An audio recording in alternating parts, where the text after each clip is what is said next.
18 जन मानसिफोरा गंसे न'आव जबरदस्ती हाबना सासे 23 बोसोर बैसोनि आइजोखौ किडनेप खालामदों। पुलिसआ सीसीटीवी केमेरानि मददजों बिसोरखौ हमनो हाबाय। पुलिसआ बुंनाय बायदिब्ला मेगनी सरानआ जेब्ला गावनि बिबैनि न'आव थाहैदोंमोन बे समाव सानैजों गोसो थोलायलायोमोन होनना मिथिदों। इयुनाव सिख्लाया सेंग्राखौ गारनायनि जाहोनाव सेंग्राया आइजोखौ किडनेप खालामदों होनना पुलिसआ मिथिहोदों। चाइनाया सानब्रैनि मिलिटारि एक्सारसाइज खालामनायाव ताइवाननि इस्लेन्डआव थरनै मिसाइल गावहरदों।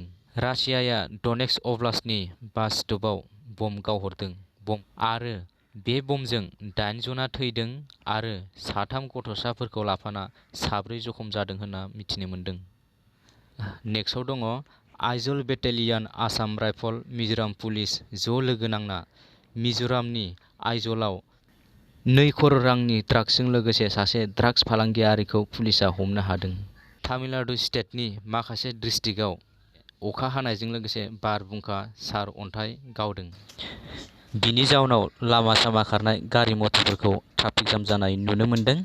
एम.के. स्टालिनआ मोनफ्रोमबो डिस्ट्रिक्टआव दैबाना जानायखौ लाना डिस्ट्रिक्ट कालेक्टरखौ दामनि दैफोरखौ खुलिनो माना होदों।